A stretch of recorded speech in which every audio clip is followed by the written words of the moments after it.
YCP అధినేత YS Jagan కు మరో బిగ్ షాక్ తగిలింది. ఆయన సతీమణి భారతి డైరెక్టర్ గా ఉన్న భారతి సిమెంట్ కార్పొరేషన్ కు రాష్ట్ర ప్రభుత్వ నోటీసులు జారీ చేసింది. 15 రోజుల్లోనే వివరణ ఇవ్వాలని సూచించింది. మేజర్ మినరల్ అయిన సున్నపురాయి లీజులను ఈ వేలం ద్వారానే కేటాయించాలని కేంద్ర ప్రభుత్వం నుంచి స్పష్టమైన ఆదేశాలున్నప్పటికీ జగన్ ప్రభుత్వం దరఖాస్తు విధానంలో 2 లీజులను భారతి సిమెంట్ కు మంజూరు చేసింది. అయితే భారతి సిమెంట్స్ అధికారులు ఇచ్చే సమాధానాన్ని బట్టి ఆ సంస్థ భవిష్యత్తు ఆధారపడి ఉంటుంది. ప్రభుత్వ అధికారులు న్యాయపరంగా ముందుకెళ్తున్నారు. భారతి సిమెంట్స్ ఇచ్చే సమాధానం సంతృప్తికరంగా లేకపోతే జగన్ ప్రభుత్వం మంజూరు చేసిన 2 లీజులను రద్దు చేసే అవకాశాలు స్పష్టంగా కనిపిస్తున్నాయి. 2015-2021లో కేంద్రం తీసుకొచ్చిన సవరణల ప్రకారం వేలం ద్వారానే లీజులు కేటాయించాలని స్పష్టంగా ఉన్న భారతి సిమెంట్ గతంలో దరఖాస్తు చేసుకున్న 2 లీజులను జగన్ ప్రభుత్వం 2024 ఫిబ్రవరిలో కేటాయించి నిబంధనలను ఉల్లంఘించింది. మొదట కడప జిల్లా కమలాపురం మండలంలోని 509.18 ఎకరాలు, ఎర్రగుంట్ల మండలంలోని 235.56 ఎకరాల్లో 2 సున్నపురాయి లీజుల కోసం రఘురామ్ సిమెంట్స్ లిమిటెడ్ గతంలోనే దరఖాస్తు చేసుకోగా దానికి 2008లో అప్పటి వైఎస్ఆర్ ప్రభుత్వం LOI లెటర్ ఆఫ్ ఇంటెంట్ జారీ చేసింది.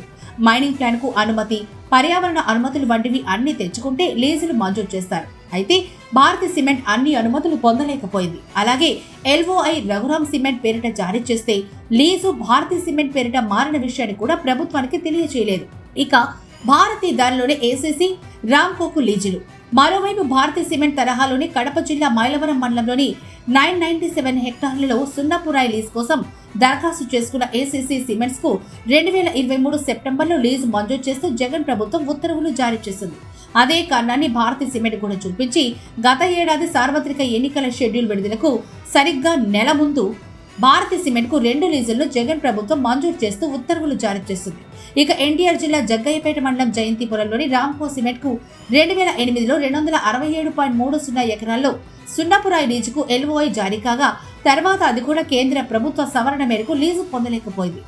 భారతి సిమెంట్ కు 2 లీజులు, ACC రామ్కో సిమెంట్ కు చెందిన ఒక్కో లీజులకు మైనింగ్ ప్లాన్ కోసం దరఖాస్తు చేసుకోగా అవి కేంద్ర గనుల శాఖ పరిధిలో ఉండే Indian bureau of mines IBM పరిశీలనకు వెళ్లాయి. 2015 తర్వాత వేలం ద్వారానే లీజులు కేటాయించాలని స్పష్టమైన ఆదేశాలుంటే 2023-24లో మంజూరు చేసిన ఈ 4 లీజులను దరఖాస్తు విధానంలో ఎలా మంజూరు చేయాలని IBM ప్రశ్నించింది. ఇదే విషయాన్ని కేంద్ర గనుల శాఖ దృష్టికి తీసుకెళ్లింది. దీనిపై స్పందించిన కేంద్ర గనుల శాఖ రాష్ట్ర ప్రభుత్వాన్ని ప్రశ్నించడంతో ఏపీ ప్రభుత్వం దీనిపై న్యాయ సలహా తీసుకుని 4 లీజులను రద్దు చేయాలని నిర్ణయానికి వచ్చింది. నోటీసులకు 3 సంస్థలు వివరణ ఇచ్చాక తదుపరి చర్యలు ఉంటాయని తెలిపింది.